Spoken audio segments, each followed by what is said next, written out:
Yeah, you will come to know this particular thing. We have to go this particular thing. Now the first question which you find there is that the first question that's highly popular and even you know it very well. And what is that? The first question: I was ever a fighter, so one fight more, the best and the last. In which poem of Browning's do the above line appears? Now the answer, you get the last leader, you get Evelyn Hope, you come to know my last Duchess, you come to know Prospike. So remember that it's a very remarkable question which is asked in every examination, whether you are preparing for TGT, PGT, GIC, junior rated, competitive examination just like JRF, KVS, जो भी चीजें, ये एक बहुत common question है जो हर आदमी को ये पता होना चाहिए कि रॉबर्ट ब्राउनिंग का यह स्टेटमेंट है। रॉबर्ट ब्राउनिंग विक्टोरियन एज के पोएट थे और वो ऑप्टिमिस्टिक पोएट थे। And in this poem you get what, in this poem you get means you get here that this particular line shows what, this particular line shows his optimistic approach of life, in which he says that I was ever a fighter so one by fight, और मैं हमेशा योद्धा रहा हूँ, मुझे एक युद्ध और लड़ना है, यही युद्ध the best and the last, यह मेरी जिंदगी का सबसे अच्छा और अंतिम युद्ध होगा।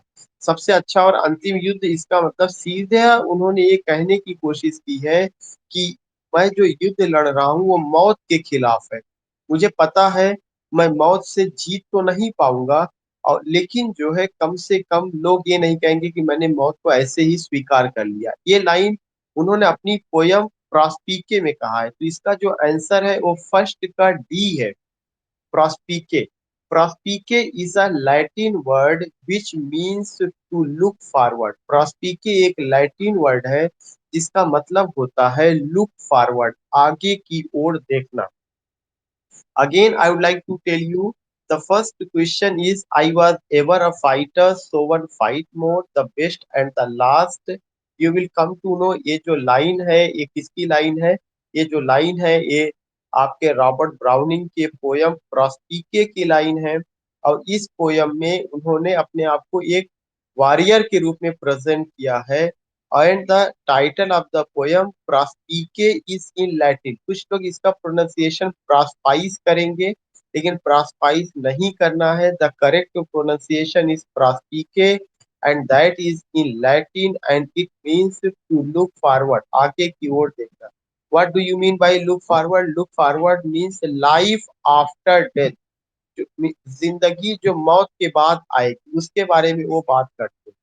and you will come to know कि Prospike is a very well known dramatic lyric या of that poet, वह उस पोएट का ड्रामेटिक लिरिक है जिसमें उन्होंने अपनी वाइफ एलिजाबेथ बैरेट ब्राउनिंग का भी जिक्र इनडायरेक्टली किया।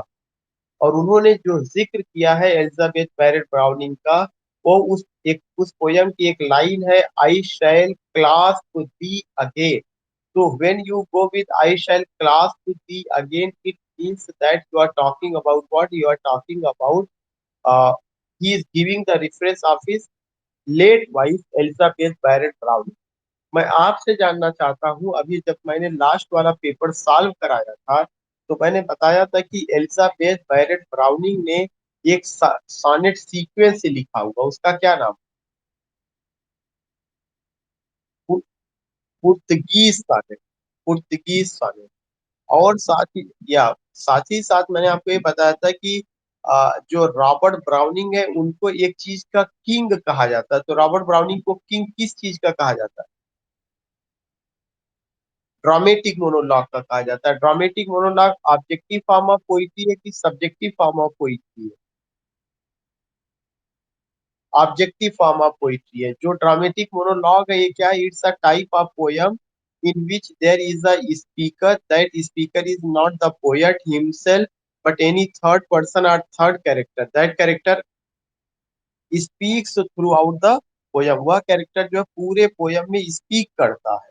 And other characters work as a listener. जैसे जो माई लास्ट डचेस है किसका? रॉबर्ट ब्राउनिंग का, वह ड्रामेटिक मोनोलॉग है क्योंकि उसमें स्पीकर ड्यूक है और जो मैसेंजर है और भी जितने लोग हैं, they are working as a listener, they don't speak even a single word, they don't respond. And you will come to know this is the basic characteristic of dramatic monologue. Dramatic monologue means the penetration of human heart and mind. जो मानव heart में, जो मानव mind में चल रहा है उसको बाहर करना। एक कैरेक्टर अंदर से क्या है, वह उसके दिमाग में क्या चल रहा है, उसके दिल में क्या चल रहा है, वह लोगों के सामने उसकी बात को, अंदर जो हलचल है, जो उसकी सोच है, जो उसके विचार है, वह लोगों के सामने वापस मतलब लोगों के पास आते हैं। या लोग एक इंसान को अंदर से समझने की कोशिश करते हैं। या आर्ट पोइट्री हम किसमें पाते हैं, यह आर्ट हम लोग ड्रामेटिक मोनोलॉग में पाते हैं। और रॉबर्ट ब्राउनिंग को किंग ऑफ ड्रामेटिक मोनोलॉग कहा गया। Robert Browning was a well known lyricist of romantic age. He was an optimistic poet. उनकी पत्नी Elizabeth Barrett Browning was also a well-known poet. She has written a collection of sonnet, Portuguese sonnet. और उनकी पत्नी उनसे पहले मर जाती है। उन्होंने अपनी पत्नी की मौत का जिक्र या अपनी पत्नी का जिक्र डायरेक्टली और इनडायरेक्टली एक पोयम प्रॉस्पिके में किया है, जिसकी ये लाइन है, I was ever a fighter, so one fight more, the best and the last. And Prospice is what?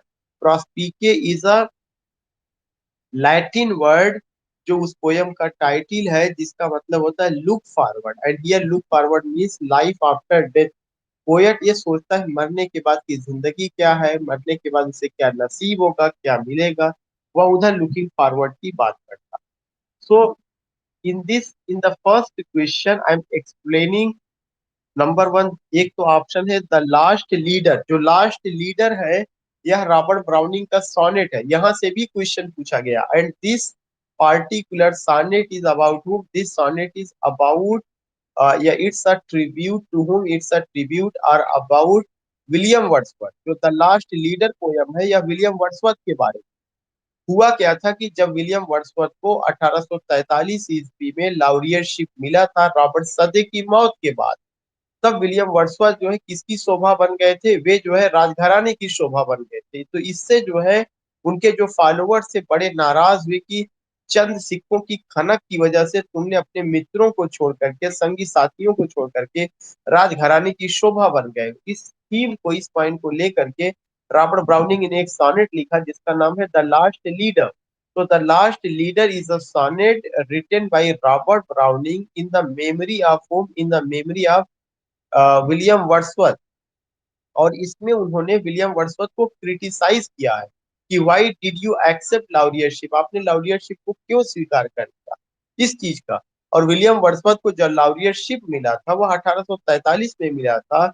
और किसकी मौत के बाद? रॉबर्ट सदे की मौत के बाद।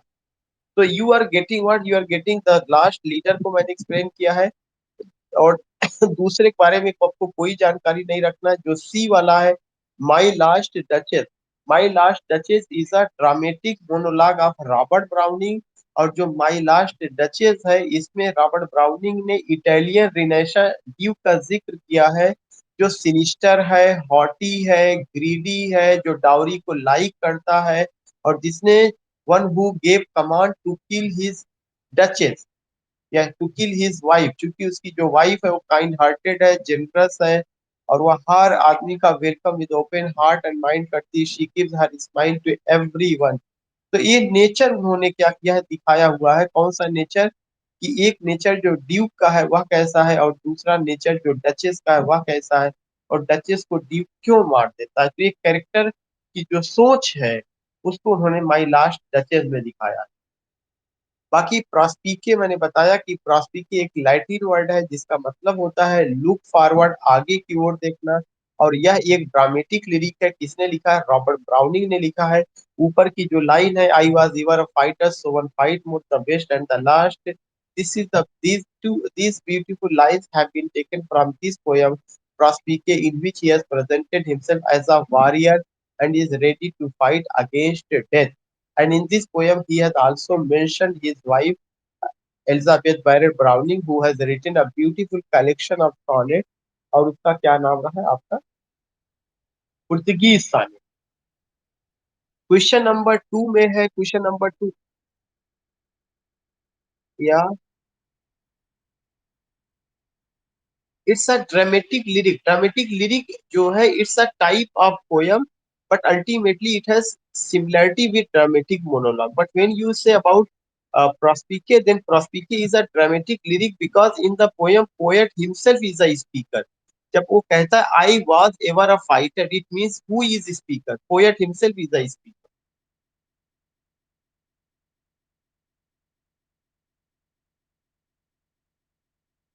Dramatic monologue means penetration of not poet's heart, any character who is a third person or second person, उसका penetration of a character's mind, heart and soul. But dramatic lyric में penetration of poet's heart and mind. Are you getting it or not? आपको lyric जब शब्द आ जा रहा है, dramatic lyric और monologue दोनों में मैंने पहले ही बता दिया था कि ड्रामेटिक लिरिक में स्पीकर पोएट होगा। जब पोएट स्पीक करेगा तो पिनिट्रेशन ऑफ क्या होगा? पिनिट्रेशन ऑफ जो penetration of poet's heart, penetration of poet's mind and penetration of poet's soul. लेकिन ड्रामेटिक मोनोलॉग में जब कोई थर्ड पर्सन होगा या कैरेक्टर होगा तो वहां पे उसका पेनिट्रेशन दिखाया जाएगा।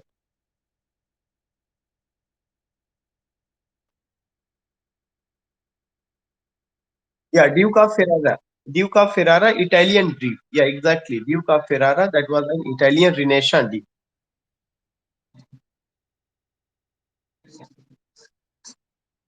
If anyone has any doubt he or she can ask. जरूरी ये नहीं है कि हम रफ्तार से चले। Let me complete. जरूरी ये नहीं है कि हम रफ्तार से चलें, जरूरी ये है कि एक क्वेश्चन पे कितने क्वेश्चन निकल रहे हैं। क्योंकि जब मैं सॉल्व कराता हूं तो मेरा पर्पस यही होता है कि हम एक क्वेश्चन को सॉल्व कराने नहीं बैठे हैं।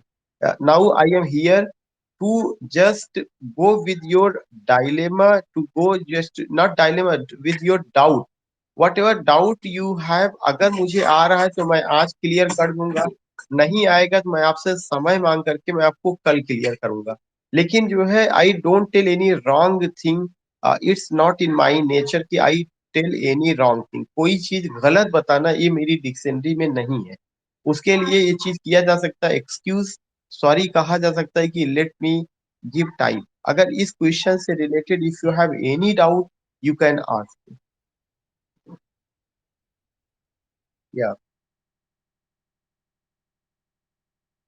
या ड्यूक ऑफ फेरारा जो है वो माई लास्ट डचेस का एक तरह के प्रोटेगनिस्ट है या स्पीकर है। हाँ,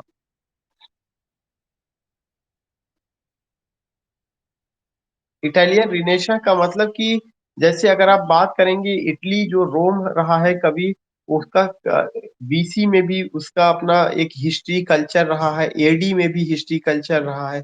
तो ये जो ड्यूक है, ड्यूक ऑफ फेरारा, फेरारा एक जगह का नाम है। ड्यूक का मतलब गवर्नर, फेरारा नाम की जगह का गवर्नर। लेकिन वो फेरारा कहाँ पर है?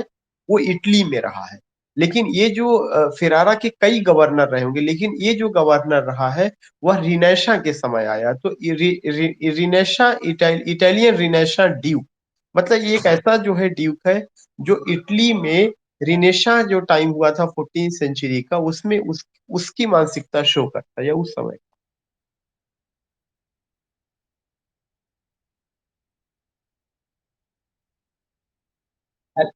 Alphonso that was the real, probably it is said कि अल्फांसो उस ड्यूक का नाम रहा है जो एल ड्यूक का फेरारा। जब आप ड्यूक ऑफ फेरारा कहते हैं तो इट्स अ टाइटल। जैसे अगर आप मुझे कहें असिस्टेंट प्रोफेसर, तो assistant professor is a title, but who is that assistant professor? Mister Shamim is that assistant professor. ऐसे duke of Ferrara it's a only designation, it's only designation. लेकिन वो designation किसी व्यक्ति को दिया गया होगा ना। तो that was what, that was Alphonso.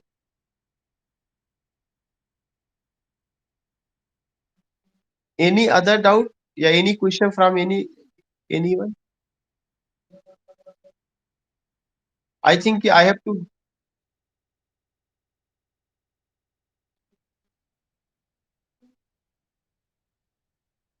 Actually में मैडम, हम लोगों ने इस पे बात किया है। बहुत सारे लोग जो नए लोग ज्वाइन किए हैं उनके पास टेस्ट सीरीज का लिंक नहीं है। This is why I have to use this login ID. बहुत सारे लोग जिन्होंने किया है। सेकेंड, या and this time how how many people have joined us? Okay, इसका मतलब अपना बैच जो है वो है, उनको उनको चूंकि ग्रुप में उनको इसका प्रेजेंस का वो होगा। Now, the second important question that's highly significant: who among the following is not a Georgian poet? Already I told you कि जो जॉर्जियन पोइट्री है या जो जॉर्जियन ग्रुप ऑफ पोएट्स थे, ये मॉडर्न एज के रहे हैं। मॉडर्न एज में पोइट्री का दो हिस्सा बनता है, एक एडवर्डियन पोइट्री और एक जॉर्जियन पोइट्री। इसमें अगर आप देखेंगे कि जितनी भी ये बातें कर रहे हैं जॉर्जियन, जो जॉर्जियन ग्रुप ऑफ पोएट्स है, ये ज्यादातर कब ब्लूम किया हुआ था? ड्यूरिंग फर्स्ट वर्ल्ड वॉर के समय हुआ था। और इसमें अगर आप देखेंगे तो जो आंसर दो का डी है वो नहीं है। क्यों नहीं है? कारण है कि आर्थर ह्यूज क्लफ विक्टोरियन एज के पोएट रहे हैं, और वो विक्टोरियन एज के पोएट होने की वजह से मॉडर्न एज के पोएट नहीं हो सकते हैं। और आपको याद होगा कि आर्थर ह्यूज क्लब के ऊपर एक आदमी ने एलिजी भी लिखा हुआ है। कौन आदमी रहा है? No madam, no. Matthew Arnold. Matthew Matthew Arnold ने उनके ऊपर एलजी लिखा हुआ है, आर्थर ह्यूज क्लब के ऊपर। No madam, no no. Thyrsis. जिस आदमी ने थायरिसिस लिखा है उसी ने रग बाई चैपल लिखा हुआ है, उसी ने स्कॉलर जिप्सी लिखा हुआ है, उसी ने मेमोरियल वर्सेस लिखा हुआ है, उसी ने डोवर बीच लिखा हुआ है, उसी ने टू शेक्सपियर नाम का सोनेट लिखा हुआ है। ये हर आदमी को पता होना चाहिए। और ये किसने लिखा? मैथ्यू आर्नोल्ड ने लिखा। मैथ्यू आर्नोल्ड को क्या कहा जाता है कि Matthew Arnold was the pessimistic poet of Victorian age. उनको विक्टोरियन एज का पिसिमिस्टिक पोएट कहा जाता है। So when you go with this question, so this question is about what? This question is about Georgian poet, not Victorian poet. तो ऊपर के तीन तो जॉर्जियन रहे हैं, जिसमें James Elroy, Flecker, Rupert Brooke, Edmund Blunden, ये तीनों जॉर्जियन। और अगर एक जॉर्जियन नहीं रहे हैं, वो कौन है? आर्थर ह्यूज क्लफ रहे हैं। और आर्थर ह्यूज क्लफ के बारे में मैंने आपको बताया कि he was a Victorian poet. And in the memory of this poet you will come to know, उन्होंने एक पोयम लिखा हुआ है। मैथ्यू अर्नोल्ड ने इनके ऊपर एक एलिजी भी लिखा हुआ है, जो नाम आपने क्या बताया? थायरिसिस। या और उन्होंने जो क्या कहते हैं कि रगबाई चैपेल लिखा था, अपने फादर की डेथ पर लिखा हुआ था। और जो उनका स्कॉलर जिप्सी है, वो लॉस ऑफ कल्चर और सिविलाइजेशन पर रहा है। और जो डोवर बीच है, वो उसमें human note of human misery way find. और जो टू शेक्सपियर है, वो एक सोनेट है जो शेक्सपियर को श्रद्धांजलि देते हुए उन्होंने लिखा है। मेमोरियल वर्सेस जो है एक पोयम है जो उन्होंने तीन पोएट की याद में लिखा है, विलियम वर्ड्सवर्थ, दूसरे गेटे, और तीसरा आपका लॉर्ड बायरन। तो इस तरह से now you got this answer. लेकिन इस आंसर में मैं और एक चीज आपको बताना चाहता हूँ कि जो इसमें रूपर्ट ब्रूक रहे हैं, वो वार पोएट के नाम से जाने जाते हैं। Rupert Brooke is known as war poet. ये क्वेश्चन पूछा जा चुका है। और जो रूपर्ट ब्रूक जो वार पोएट है, वार पोएट में भी ऐसे पोएट हैं जिन्होंने वार को ग्लोरीफाई किया हुआ है। Rupert Brooke is known as war poet, and he has glorified war.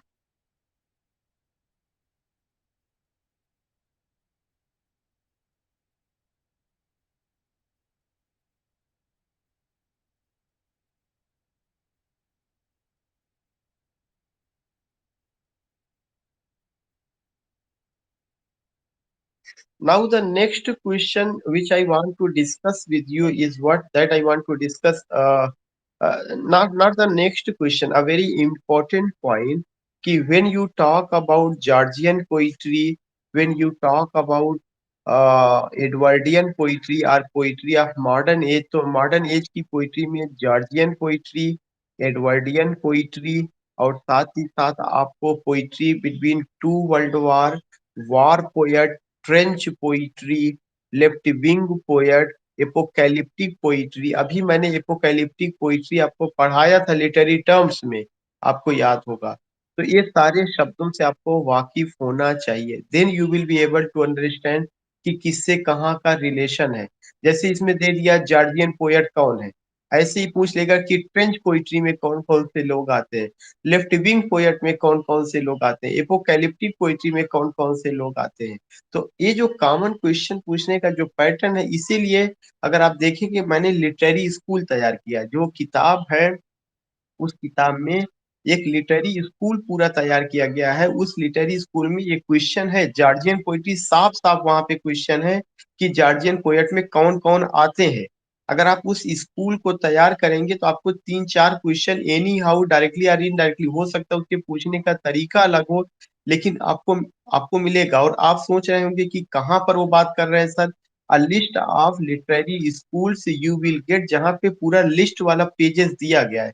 Author के खत्म होने के बाद अगर आप कंटेंट खोलेंगे तो उस कंटेंट में लिस्ट के नाम से पूरी टेबल तैयार की गई है।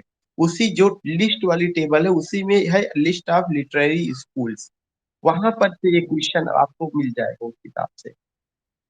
भाई ये जो बाकी जो पहला question, I was ever a fighter so one fight more, ये तो रॉबर्ट ब्राउनिंग को जब मैंने पढ़ाया तो कई बार चीख चीख के मैंने बताया था इनकी लाइन है, तो वहां से वो चीजें रही हैं।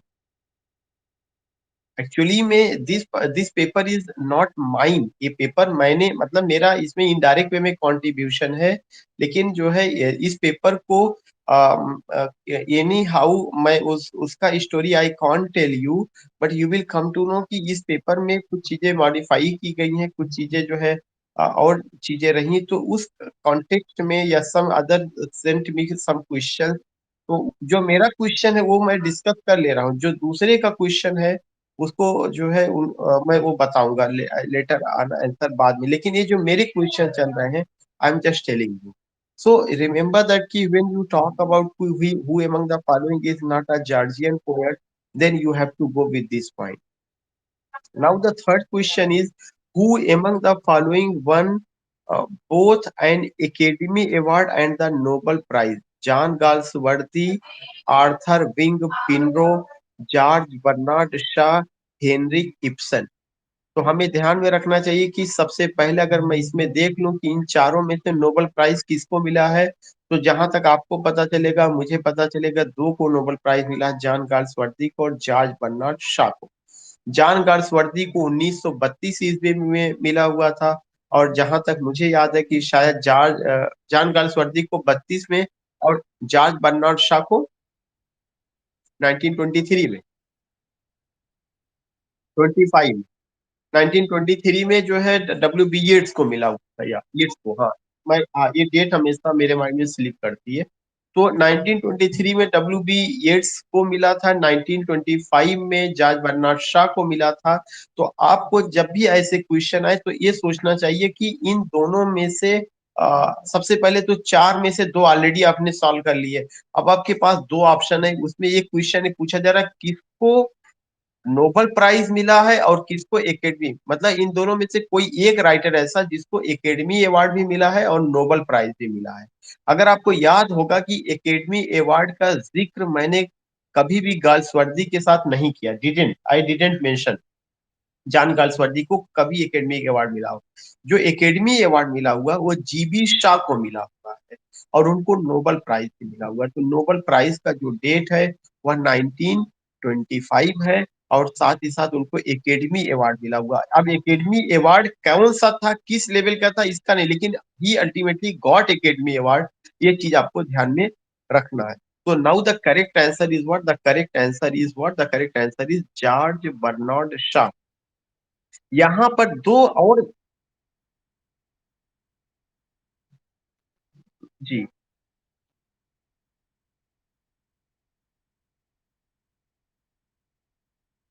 स्क्रीन प्ले के लिए।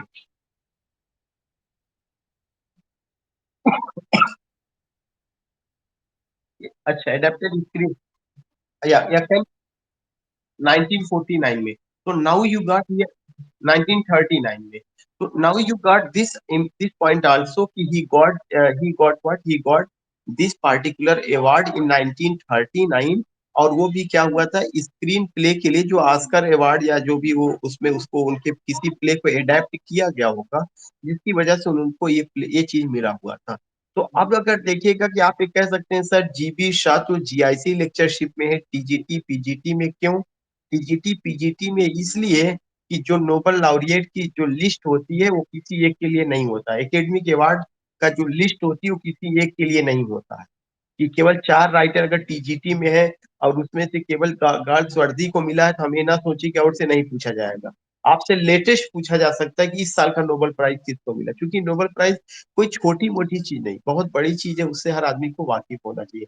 इवन जो इंडिया के प्राइज मिलते हैं हर साल, साहित्य academy award, you must be familiar, आपको उससे भी वाकिफ होना चाहिए, आपको उससे भी वाकिफ होना चाहिए।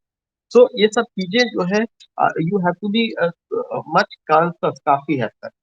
लेकिन मैं यहाँ पे कुछ और क्वेश्चन को मैं डिस्कस करूंगा, नॉट क्वेश्चन, ऑप्शन को, जो आपको या हर आदमी को पता होना चाहिए, कि जो आर्थर विंग पिनरो रहे हैं, Arthur wing पिनरो was a what, he was a writer of problem play, वह एक जो है प्रॉब्लम प्ले के ड्रामेटिस्ट थे, और उन्होंने कास्ट नाम से ड्रामा लिखा हुआ था। तो आर्थर विंग पिनरो भी मॉडल एज के ड्रामेटिस्ट हैं, और उन्होंने कास्ट नाम से एक प्ले लिखा हुआ था। That is a very important thing you have to remember when you talk about John Galsworthy, when you talk about GB Shah, then you have to also to know ki who was Arthur Wing Pinro. Arthur Wing Pinro was a dramatist of modern age. And last option जो दे रहा है Henry किप्सन, मुझे लगता है इससे सारे लोग वाकिफ होंगे। Henry Ibsen was a Norwegian dramatist, कौन से ड्रामेटिस्ट है? Norwegian dramatist. He has written a very beautiful play that was a doll's house, घर की गुड़िया। एक चीज उन्होंने, जिसमें नोरा नाम का कैरेक्टर बहुत ही अपीलिंग कैरेक्टर है, जिसमें एक तरह से कह सकते हैं कि वह अपनी ऑनर के लिए, अपनी डिग्निटी के लिए कैसे परिवार को छोड़ देती है, उसके लिए उसका ऑनर, डिग्निटी, आइडेंटिटी, ये सारी चीजें मायने रखती है। So this is the third point which you have to remember, that is what Henrik Ibsen was a Norwegian dramatist. He has written a very beautiful play, a doll's house, जो कि problem play की ही category में आता है, उसको लेकर के उन्होंने बात किया। नाउ जो क्वेश्चन नंबर 4 है, जस्ट लीव इट। जो क्वेश्चन नंबर 5 है, just leave it. Question number 6 को भी आप लीव कर दीजिएगा। I will tell you, even I am getting it, but उसका जो डिस्कशन है और ऑप्शन को लेकर के मैं बात कर रहा हूँ। क्वेश्चन नंबर 7 को भी आप लीव करिएगा। क्वेश्चन नंबर 8 में आप आइएगा। Which of the following is mock epic? Already you know and you will come to know कि जो क्वेश्चन नंबर 8 का जो मॉक एपिक है, ये हमेशा डिस्कस किया जाता है। और यह जो मॉक एपिक है किसका है? यह mock epic rape of the lock 8 का आपका डी ऑप्शन है। तो यू आर गेटिंग व्हाट की दिस क्वेश्चन, क्वेश्चन नंबर 8 का जो रेप ऑफ द लॉक है, that is the right answer. And rape of the lock is the parody of epic. और rape of the lock कितने Cantos में divide है? 5 Cantos में divide है। पहली बार जब आई थी तो 1712 में आई थी, उस समय यह 3 कैंटोस में थी।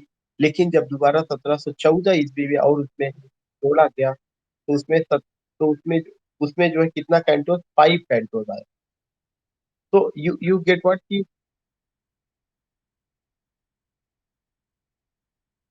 आई think Shivpal is saying something. Shivpal ji, are you saying something?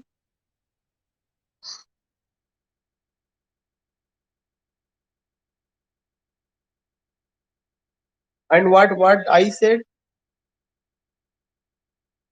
I perhaps I use 3 cantos. Perhaps I okay, okay. So you have to remember, perhaps I use the word 3 cantos, but you have to go with the word 2 cantos because it just slipped only. And when you talk about the rape of the lock, some other points you have also to remember.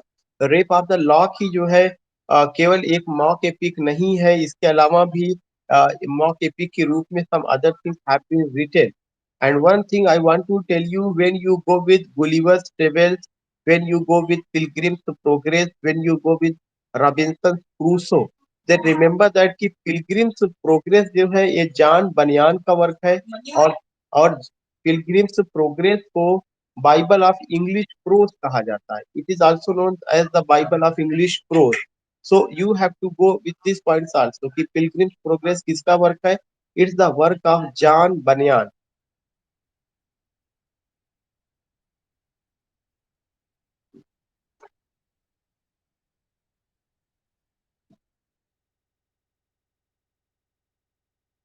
When you talk about mock epic, Havanna can't be mock epic because epic means that it must be written in poetic language.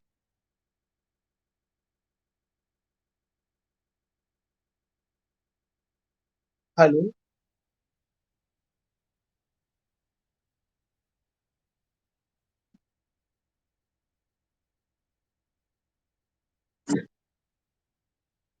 So we were talking about Pilgrim's Progress, Gulliver's Travels, Robinson Crusoe. ये जितने work हैं ये सारे work अपने में कहीं ना कहीं सिग्निफिकेंट है. और किस तरह से जो है यू कैन अंडरस्टैंड कि जो रॉबिन्सन क्रूसो है वो कैसे पिकारेस्क नावल का एक एग्जाम्पल है. और जो गुलिवर्स ट्रेवल्स है वो कैसे ड्वार्फ लाइफ को और उसमें जो है लिलीपुट वगैरह का किस तरह से प्रेजेंट किया गया है. So all these things you find there. Now, one more thing, which poetic meter was the most common in the neoclassical age? The Spenserian stanza, terza rima, heroic couplet, three verse. Heroic couplet. When you talk about heroic couplet, already I told you that heroic couplet was an ideal meter.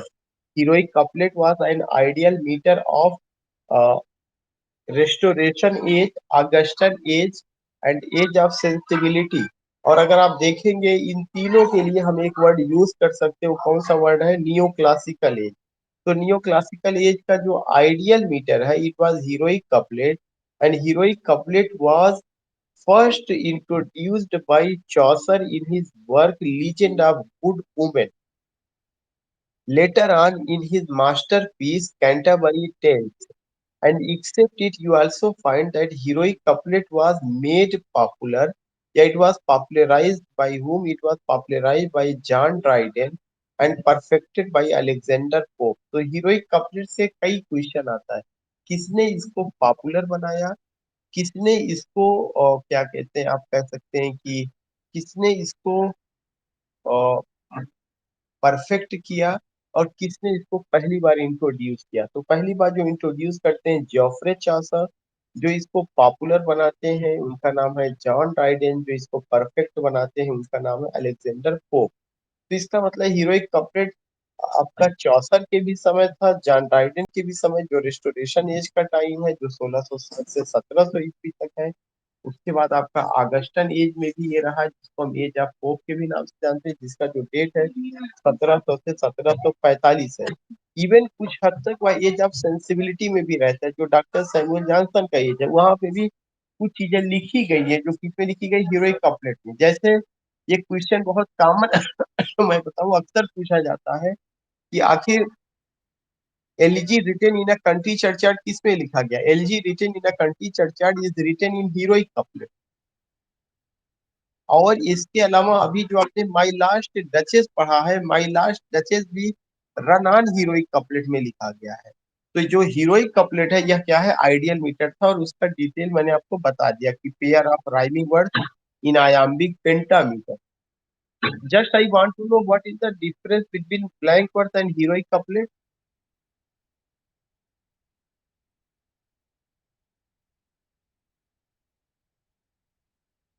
या blank words is unrhymed form of word, heroic couplet is the rhyme form of word. And you will come to know कि इससे related जो है जो इतनी भी बातें हैं ये चीज आप कहाँ पर पा सकते हैं, रेटरिक एंड प्रोसोडी में. जो किताब का चैप्टर रेटरिक एंड प्रोसोडी है या how to interpret the poem, वहां पे blank words, free words, heroic couplet तीनों एक जगह दिया गया. और ये मुझे लगता है कि बिल्कुल शुरू का ही चैप्टर होगा, वहां से आप इन सब चीजों को समझ सकते हैं. दूसरा चीज इसमें एक और ऑप्शन है टर्जा राइमा. जो टर्जा राइमा है, terza rima is an Italian stanza form, Italian stanza word form है. और जो टर्जा राइमा है ये चीज इंग्लिश लिटरेचर में कई लोगों ने यूज किया, लेकिन उनमें से एक एग्जांपल पीबी शेली का दिया जाता है. पीबी शैली की कौन सी पोएम टर्जा राइमा में रही? Ode to the West Wind, exactly, ode to the West Wind जो है किसमें लिखा गया है? टर्जा राइमा में लिखा गया है। 3 लाइन्स स्टैंजा रहा है, लेकिन उन्होंने उसको 12 लाइन में किया हुआ है, 3 3 3 का करके जो है, मुझे लगता है 4 शायद उन्होंने बनाया था। तो इस तरह से you will come to know कि उसमें रहा। तो terza rima is an Italian stanza verse form, और ये चीज जो है पीबी शेली ने इंग्लिश में अपनी poem ode to the West Wind में यूज किया हुआ है। उसके बाद आपका क्या है, पहला वाला ऑप्शन है the Spenserian stanza. Spenserian stanza 8 lines, 9 line, sorry 9 lines stanza. और ये जो 9 लाइन्स है, शुरू का 8 लाइन्स आयाम्बिक पेंटामीटर में है, जिसमें 5 फीट या 10 सिलेबल है, and stress is followed by stress. और जो लास्ट वाला है वो किस में है? लास्ट वाला आयाम्बिक हेक्सामीटर। लास्ट वाला किसमें? आयाम्बिक हेक्सामीटर। तो इसका मतलब कि जो स्पेंसरियन स्टैंजा है, ये पोएट स्पेंसर के नाम पर रखा गया है। और उस स्पेंसरियन स्टैंजा में 9 लाइन्स होता है, 9 में से 8 जो है आयाम्बिक पेंटामीटर में है, और लास्ट वाला आयाम्बिक हेक्सामीटर में। Iambic pentameter and iambic hexameter, these things we find, iambic pentameter and iambic hexameter। और उसका जो राइम स्कीम है, A B B A A B B A, नहीं, नहीं, ए बी नहीं, बिल्कुल, ए बी बी सी फिर सी, ए बी बी सी, फिर ए बी बी सी, फिर लास्ट वाला भी सी के राइम पैटर्न में चलता है। सो जो उसका राइम पैटर्न है, वो चीज जो अगर आपने पहले 4 का पकड़ लिया तो वही लास्ट का 4 B, A B B C, फिर 4 लाइन का ए बी बी सी। लेकिन जो 9 लाइन है वो भी सी के पैटर्न पे चल रहा है। तो ये उसका राइम पैटर्न है, और चौसर ने इसका यूज किया हुआ है। तो उन्होंने कुछ कोई काम नहीं किया था, कोई काम का मतलब उन्होंने किया तो है ही, ये काफी बड़ा काम, लेकिन उन्होंने इस स्टैंजा में अटवा राइमा को फॉलो किया था। लास्ट वाला एक लाइन उन्होंने अपने में तब्दीली कर दी थी, बाकी सारा पैटर्न अटवा राइमा को फॉलो करता है, और अटवा राइमा 8 लाइन स्टैंजा। नाउ दूसरा एक लास्ट ऑप्शन है 9 में, जो डी है, वो बहुत इंपॉर्टेंट है, free words.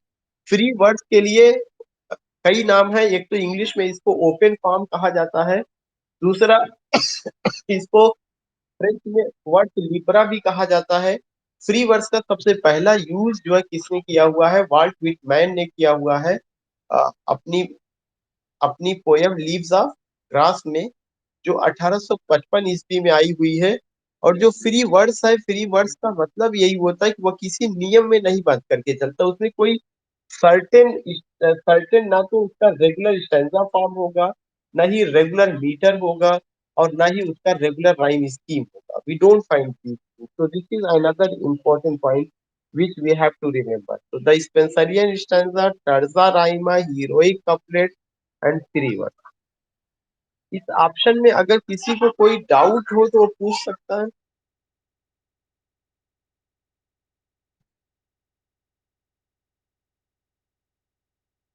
Now the next question that is the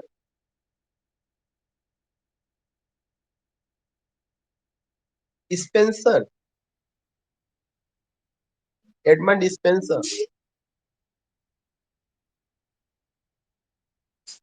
Now the next point which you have to remember, a mock epic is a satire on a real epic, imitation of a real epic, parody of a real epic, another version of a real epic।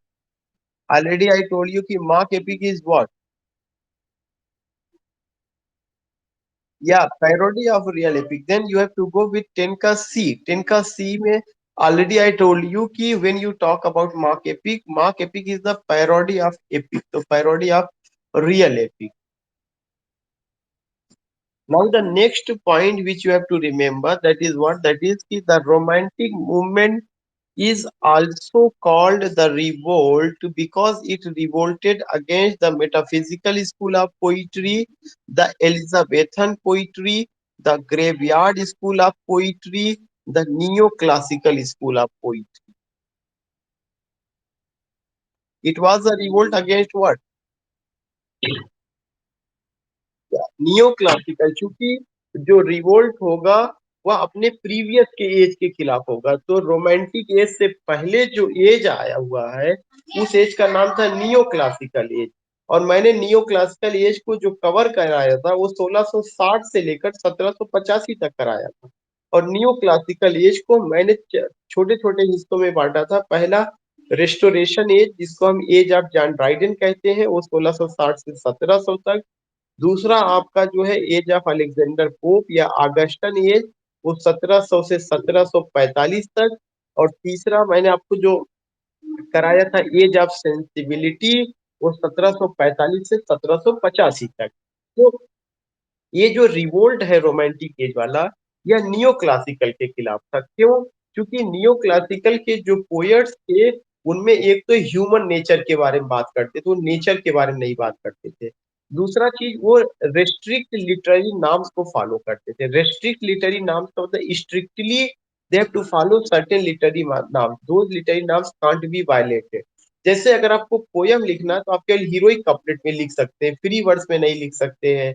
या अगर उसके पहले का जो blank word था उसमें आप नहीं लिख सकते हैं। तो remember that when you talk about this particular era, तो उसमें जो है क्या था, एक तरह से जो है you have to follow some literary norms, और वह जो लिटरेरी नॉर्म्स था स्ट्रिक्टली फॉलो करता था। तो उस स्ट्रिक्टली फॉलो करने की वजह से एक तरह से पोयट से एक बेचैनी जैसा होता है। तो जो रोमांटिक एज आता है वह इंडिविजुअलिटी में विश्वास करता है, वह फ्रीडम में विश्वास करता है, वह जो है इमोशन में, सब्जेक्टिविटी में, पर्सनालिटी में, इंसान के दिल में क्या चल रहा है, उसके दिमाग में क्या चल रहा है, उसका मिजाज कैसा है, वह शॉर्ट लिरिक्स वगैरह में, मतलब सब्जेक्टिविटी, पर्सनालिटी, पोएट्स का आइडेंटिटी, इन सब को। तो एक तरह का यह एक रिवोल्ट जो था यह नियो क्लासिकल, क्योंकि नियो क्लासिकल वालों ने पोइट्री में एक तरह से आर्टिफिशियल कैरेक्टरिस्टिक्स को दे हैव ब्रॉट, उसको वे ला देते, उसको हम वे पाते हैं। So these are the points which you have to remember. Therefore, a mock epic is what is satire on a sorry, ये जो रिवोल्ट था the new classical school of poetry. और एक चीज और भी, अगर कभी ये आता है कि neo romantic as was the revival of which poetry, तो रिनेशा और एलिजाबेथन पोइट्री। या तो अगर आपको यहाँ पे ऑप्शन जो दिया जा रहा है, the metaphysical school of poetry, no, metaphysical school of poetry Jacobean age में आया था। और ये कहाँ पे आया था? ये आपका जो है जैकोबियन एज में किंग जेम्स फर्स्ट के समय। और इसके आथर में से कौन रहे? जॉन डन, जो बड़े आथर थे। और वो एलिजाबेथन एज की एलिजाबेथन एज के बाद आया था। और नियो क्लासिकल जो, सॉरी, जो आपका मेटाफिजिकल स्कूल ऑफ पोइट्री है, metaphysical school of poetry was a revolt against Elizabethan school of poetry. तो मेटाफिजिकल किसके खिलाफ था? एलिजाबेथन के खिलाफ था। एलिजाबेथन पोइट्री जो रिवोल्ट रही वो किसके खिलाफ थी? मिडिल एजेस के खिलाफ। एलिजाबेथन पोइट्री किसके खिलाफ थी? द मिडिल एजेस के खिलाफ थी। और मेटाफिजिकल किसके खिलाफ रहा? एलिजाबेथन के खिलाफ रहा है। नियो क्लासिकल किसके खिलाफ रहा है? नियो क्लासिकल एलिजाबेथन के खिलाफ रहा। नियो क्लासिकल भी एलिजाबेथन और प्यूरिटन के खिलाफ था। और नियो क्लासिकल के खिलाफ क्या रहा है? रोमांटिक रहा। तो ये चीजें आपको ध्यान में रखना चाहिए। नहीं अगर क्लियर हुआ तो मैं फिर से बता दूं।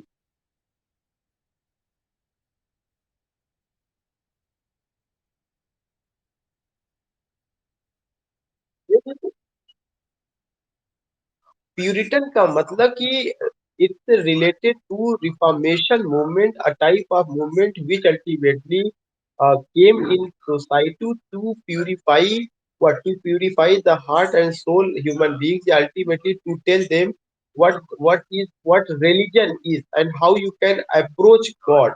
जो धर्म में जो एक तरह की बीमारी आई थी उसको दूर करने के लिए जो मूवमेंट आया उसका नाम रिफॉर्मेशन था। उसी रिफॉर्मेशन का ही आइडियोलॉजी प्यूरिटन, उसी का आइडियोलॉजी और जो जॉन मिल्टन का एज रहा है उसको प्यूरिटन एज कहा जाता है। तो प्यूरिटन का मतलब ही होता है शुद्ध चीजें, मतलब शुद्ध का मतलब कि जो धर्म में तमाम बुराइयां थी, धर्म की जो गलत व्याख्या थी, उसको करेक्ट करने का बीड़ा उठाया था प्यूरिटन लोगों ने। इससे उनको प्यूरिटन, जिसकी शुरुआत जॉन वाइक्लिफ से, किंग मार्टिन लूथर से, और लिटरेचर में आपके जॉन बनियान का भी जो वर्ड आया था, पिलग्रिम टू प्रोग्रेस आया हुआ था। इसके अलावा पैराडाइज लास्ट, पैराडाइज रिगेन, और वो आप देखेंगे कि कोड वगैरह लिखा गया जॉन मिल्टन के द्वारा, तो वो सब प्यूरिटन है।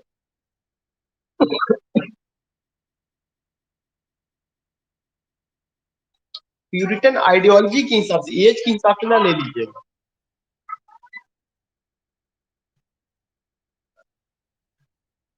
He was in the age of Chaucer, but his ultimate goal was to tell the people कि what is yeah, what is the Bible, originality of the Bible, to present it before the. So when you go, yeah,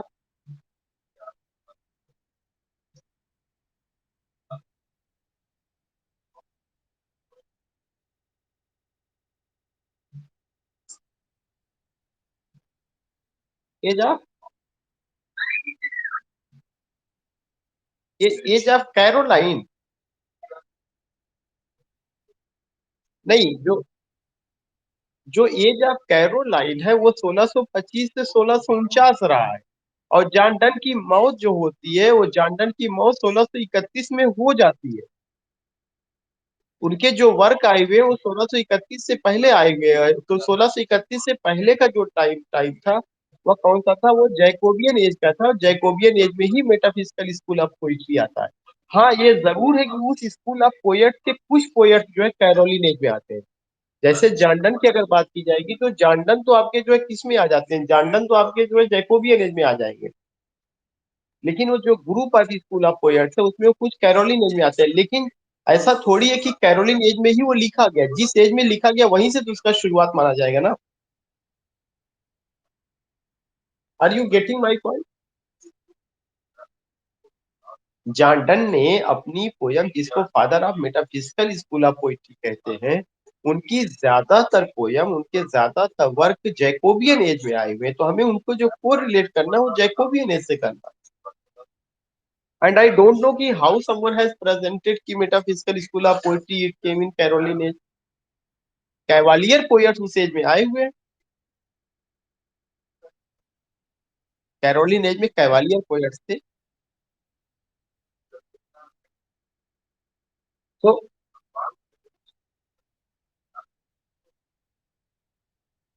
किसी ने mute नहीं किया है।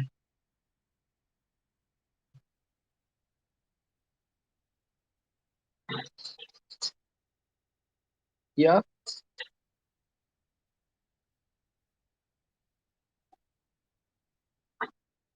या madam, I am telling, okay, I am telling, but may I know कि someone has not muted, is he और she muted और not? या ओके, ओके, एक्चुअली में ये चीज समझना चाहिए कि जब क्वेश्चन सॉल्व कराया जाता है, तो आपको जो लेक्चर दिया जाता है उससे 10 गुना नहीं, 100 गुना ज्यादा एनर्जी लगानी पड़ती है। और उसमें से भी अगर जो है कहीं से कोई चीज अनम्यूट रहता, चाहे मेरी साइड से चाहे आपकी साइड से, तो वो चीजें बिल्कुल आदमी को पजल कर देती है। तो ethically we have to remember कि आंसर देने के बाद हमें म्यूट कर लेना चाहिए पहले से भी, क्योंकि वो चीजें इको होने लगता है तो हम क्लियर नहीं कर पाते हैं। So I am telling you, what I am telling you कि मैडम ने पूछा है कि जो मॉक एपिक, सॉरी, जो रोमांटिक मूवमेंट ऑफ जो ये पोइट्री है, ये मैंने बताया, ये neo classical school of poetry के अगेंस्ट में आया है। क्यों आया है वो भी मैंने बताया। लेकिन अ, मैडम ने ये पूछा है कि आखिर मेटाफिजिकल का क्या है, एलिजाबेथन का क्या है, और ग्रेवयार्ड का क्या है। जो मेटाफिजिकल स्कूल ऑफ पोइट्री है, ये आपको ध्यान में रखना चाहिए कि it came in Jacobian as. यह आपका किस एज में है? जैकोबियन एज में आया है। और मेटाफिजिकल स्कूल ऑफ पोइट्री के जो फादर रहे हैं, वो कौन रहे हैं? जॉन डन रहे हैं। मेटाफिजिकल स्कूल ऑफ पोइट्री जो है, यह एक तरह का रिवोल्ट था या रिएक्शन था। जो वे ऑफ राइटिंग थी किसकी? एलिजाबेथन पोइट्री की, यह उसके खिलाफ आई है। जो एलिजाबेथन पोइट्री है, वह क्वीन एलिजाबेथ के समय में, क्वीन एलिजाबेथ के समय का मतलब क्या हो जाता है? क्वीन एलिजाबेथ के समय का सीधा सा मतलब यही है कि आपके William Shakespeare, Edmund Spenser, sir Philip Sidney, Francis Bacon, sir Thomas Wyatt, Henry Howard अल्लाफ, सारे ये जो राइटर्स थे वही उनके जमाने के रहे हैं। तो उन्होंने जो पोयम लिखा, वो पोयम जो है क्या थी, एलिजाबेथन पोइट्री, एक तरह का रिवोल्ट था। You are not getting my voice?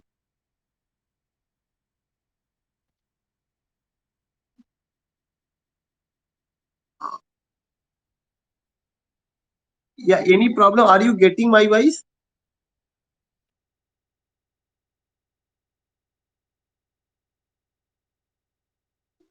Okay okay, let me check it, let me check it, मुझे लगता है कि some problems I found. Let me check.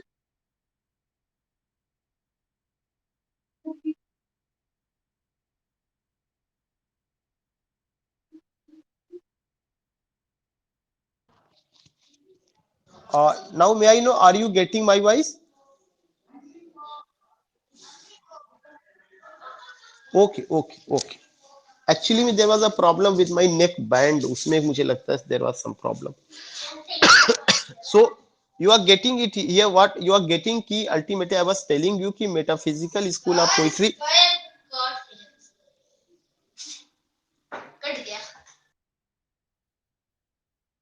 metaphysical school of poetry, it was a reaction किसके खिलाफ, Elizabethan school of poetry के खिलाफ था। और तब मैंने आपको बताया कि जो एलिजाबेथन पोइट्री है वह मेटाफिजिकल स्कूल ऑफ पोइट्री के खिलाफ रहा है। Elizabethan school of poetry the middle ages poetry के खिलाफ रहा है। और जो ग्रेवयार्ड स्कूल ऑफ पोइट्री है, यह ग्रेवयार्ड स्कूल ऑफ पोइट्री अगर आप देखेंगे यह कोई रिएक्शन नहीं था, बल्कि यह एक तरह से कुछ पोएट्स का ग्रुप था जो जो ग्रेवयार्ड में बैठ करके पोयम्स को लिखे थे, जिसमें से एक example elegy written in a country churchyard, वहां का पोएट भी ग्रेवयार्ड में बैठ करके ही पोयम को कंपोज किया हुआ है। तो उसके साथ कुछ और पोएट्स थे जिन्होंने ग्रेवयार्ड में बैठ करके पोयम लिखा हुआ था, इसलिए उस पोयम्स को क्या कहा गया, ग्रेवयार्ड स्कूल ऑफ पोइट्री कहा गया। तो आई थिंक कि मैडम ये चीज क्लियर हो गया होगा। नीलम मैडम की आवाज मुझे लग रही थी। अच्छा, आरती मैडम। ओके, तो Aarti madam was asking, I think madam you got it now. Okay,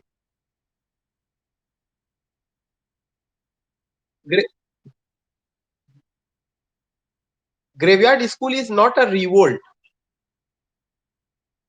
graveyard school is not a revolt, but some poets who ultimately composed poems sitting in a graveyard, so they got the title graveyard poets। उसमें से एक नाम मैंने आपको बता दिया जो बहुत फेमस रहे हैं, वो आपका क्या रहा है, थॉमस ग्रे का elegy written in a country churchyard. और एक चीज मैं आपको फिर बता दूं यहाँ पर, ग्रेवयार्ड स्कूल ऑफ पोइट्री और आपका मेटाफिजिकल स्कूल ऑफ पोइट्री और आपका neo classical school of poetry से रिलेटेड जो मैटर है, वो स्कूल ऑफ पोइट्री जो मैंने बताया, अ लिस्ट ऑफ पोएट्स कौन किस में आते हैं वो वहां पे दिया गया है। अभी जो है क्या कहते हैं, उन्होंने पूछा हुआ था क्या शिवपाल जी ने कि सर शायद जो है उन्होंने कहीं पढ़ा था मेटाफिजिकल जो आए हुए हैं वो किसमें आए थे, कैरोलिन में आए थे। तब मैंने कहा था कि कैरोलिन नहीं, कैवालियर आए थे उस एज में। तो जो कैवालियर पोयट्स हैं उसमें कौन कौन से पोयट्स आते हैं, उसको भी मैंने वहां पर जिक्र किया हुआ, उसका जिक्र भी मैंने वहां पर किया हुआ है। तो अगर आपको जब आज समय मिलेगा, कम से कम उसमें 100 150 स्कूल है, अगर आप सब नहीं कवर कर सकते हैं तो केवल 4 5 कवर कर लीजिएगा। मेटाफिजिकल, उसके अलावा ग्रेवयार्ड स्कूल ऑफ पोएट्स, उसके अलावा आपको जो है मेटाफिजिकल स्कूल ऑफ पोएट्स, और इसके अलावा आपको एक और जो इसको हमने क्या कहा था, कैवालियर स्कूल ऑफ पोइट्री। जो कैवालियर स्कूल ऑफ पोइट्री थे वे अपने आप को सन ऑफ बेन कहते थे, सन ऑफ बेन जॉनसन इस तरह से करते। वहां से आप उसको कवर कर लीजिएगा कौन कौन आते हैं, क्या खासियत है। Now the next question which you find in this sheet is question number 12। और वो ये बताते हैं कि who defined romanticism as the Renaissance of wonder, who defined romanticism as the Renaissance of wonder, Professor Abercrombie, Walter Pater, Theodore Watts Dunton, I A Richards. Can anyone tell me? ये मैं पढ़ा चुका हूं। या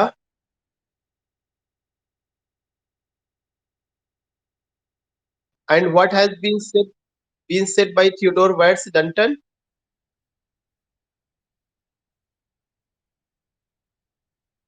नहीं, you are getting की Walter Pater, but I am just asking कि what has been said by Theodore Watts Dunton, उन्होंने क्या कहा?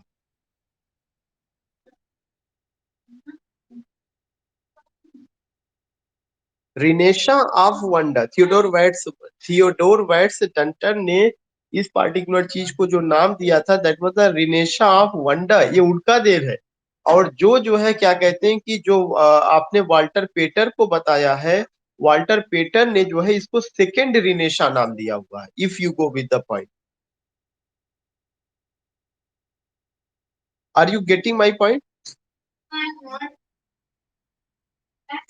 So when we talk about who defined romanticism as the Renaissance of wonder, it's a term which has been given by whom? It's a term that has been given by Theodore Watts Dunton. So in this, in here you find how many questions? Here you find question number one, question number two, question number three, and I just left to five, six, seven. Now you also got question number 8, 9, 10, 11 and 12. But here जो 12 मैं discuss कर रहा हूं, मैं यहाँ पर आपको कुछ और चीजें डिस्कस करना चाहता हूँ। जो प्रोफेसर एबर कॉम्बी है, अगर आपको याद होगा कि प्रोफेसर एबर कॉम्बी ने टाइटल ये क्यों फेमस है, इन्होंने रोमांटिक एज के जो पोएट्स विलियम वर्ड्सवर्थ है, विलियम वर्ड्सवर्थ ने एक तरह से उनका जो द प्रील्यूड है,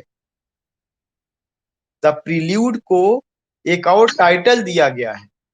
वो कौन सा? The growth of poet's mind. ये टाइटल किसने दिया है?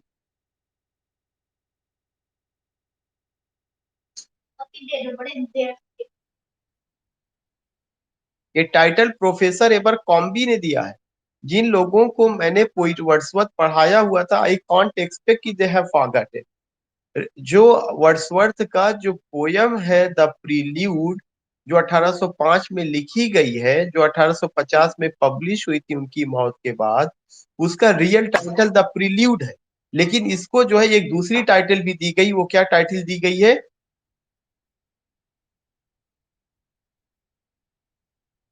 The growth, the growth of poet's mind. और यह टाइटल किसके द्वारा दी गई है? This title has been given by professor Abercrombie. Professor Abercrombie ने टाइटल दिया हुआ है। दूसरा चीज जो है, जो वाल्टर पेटर की बात आ रही है, वाल्टर पेटर भी एज अ क्रिटिक ही बिलोंग्स हियर, मतलब ये जो है इन्होंने इस पर बात किया हुआ है। लेकिन उन्होंने जो है, as per as I remember, कि उन्होंने ये कहा है कि जो रोमांटिसिज्म था, romanticism was what, it was the second renaissance. और थियोडोर वाइट्स डंटन ने इसको जो है द रिनेशा वंडर नाम दिया है। तो रिनेशा उनके साथ भी जुड़ा है, रिनेशा इन्होंने भी वर्ड जोड़ा जोड़ा हुआ है। लेकिन दोनों ने, एक ने उसको द सेकेंड रिनेशा कहा है और एक ने जो रिनेशा वंडर कहा है। आइए रिचर्ड्स जो क्रिटिक है, आइए रिचर्ड्स जो क्रिटिक है, वो मॉडर्न एज के क्रिटिक है। और मॉडर्न एज के वो जो क्रिटिक हैं, उन्होंने जो है प्रैक्टिकल क्रिटिसिज्म नाम की एक किताब लिखी है, और प्रिंसिपल्स ऑफ लिटरेरी क्रिटिसिज्म लिखा हुआ है, साइंस और पोइट्री लिखा हुआ है। उन्होंने जो है क्या किया है कि वो एक बहुत बड़े क्रिटिक में शुमार किए जाते हैं, जिन्होंने पोइट्री में प्रैक्टिकल क्रिटिसिज्म की शुरुआत की। तो आइए रिचर्ड्स को कहा जा सकता है कि he is a father of practical criticism. और वो किस एज के क्रिटिक है? मॉडर्न एज के क्रिटिक है। I think you got it. और आइए रिचर्ड्स की तीनों किताबें आपको पता होनी चाहिए।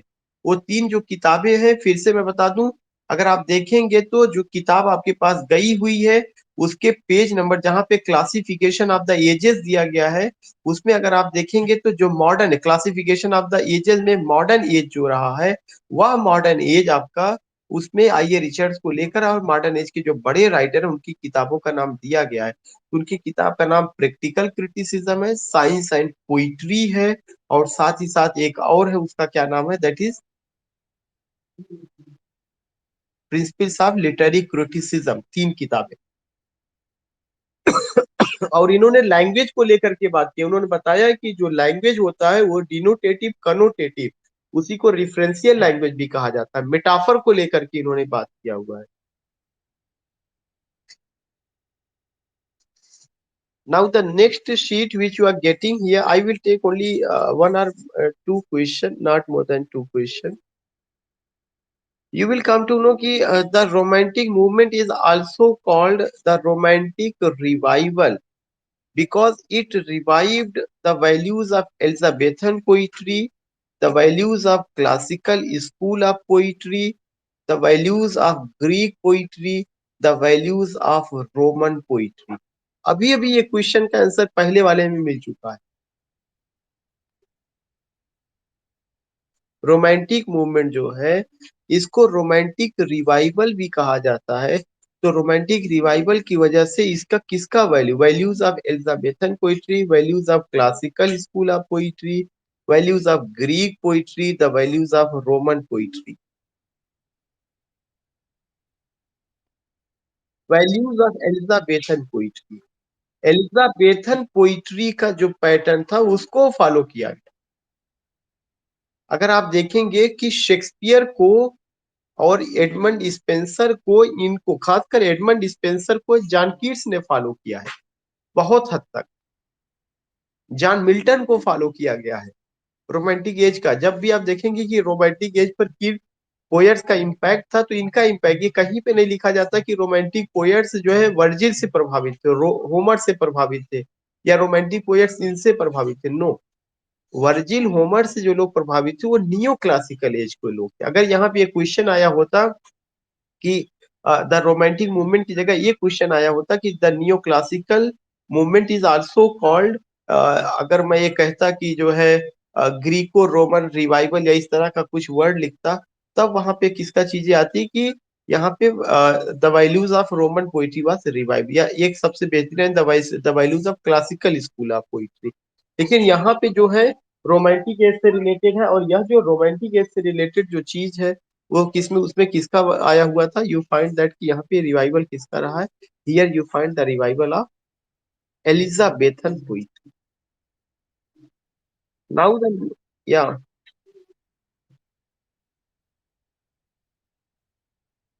when you ask the question why it is called romantic revival, then remember that कि romantic का मतलब ये होता है कि where there is the use of imagination and beauty, जहाँ पे इमेजिनेशन और ब्यूटी का बहुत ज्यादा यूज किया जाता है, और तो उसी चीज को रोमांटिक कहा जाता है। अब अगर सवाल ये उठता है कि क्या इसका यूज जो है एलिजाबेथन एज में हुआ था, तो याद होगा मैंने आपको डिस्कशन में बताया था कल्ट ऑफ ब्यूटी। अभी जो मेरा शाम वाला बैच चला था उस बैच में मैंने डिस्कस किया था कि रिनेशा में ब्यूटी की वर्शिप हो रही है, और ब्यूटी को इतना खूबसूरत ढंग से प्रेजेंट किया गया है कि we find so beautiful heroines, जो आउटर ब्यूटी उनमें है और इनर ब्यूटी भी है। तो जहां पर भी इमेजिनेशन का और ब्यूटी का यूज किया जाएगा उसको रोमांटिक कहा जाएगा, और ये चीजें एलिजाबेथन एज में थी, और वहां से इसको दोबारा जो है यूज किया जाता है रोमांटिक एज में, इसीलिए इसको रोमांटिक रिवाइवल कहा जाता है। I think you got the answer.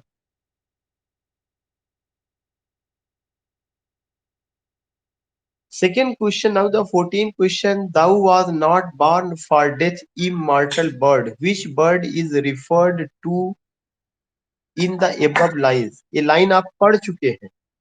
ये लाइन, या वो टू नाइटिंगल, नाइटिंगल के लिए आया हुआ है। और ये किसकी लाइन है? ये लाइन जो है आपका जानकी, या ओ टू द नाइटिंगल में जानकीट्स का।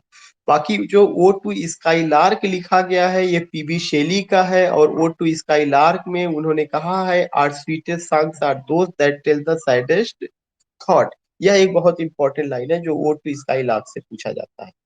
Now question number 5। The swan का मैं क्लियर नहीं, whether it's a swan means ode है या क्या है, इवन आई डोंट नो इसके बारे में, इसलिए I can't tell. Now the next question.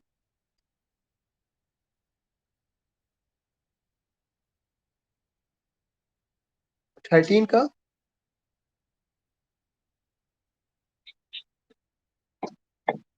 हाँ, 13 का ए होगा, 14 का सी होगा।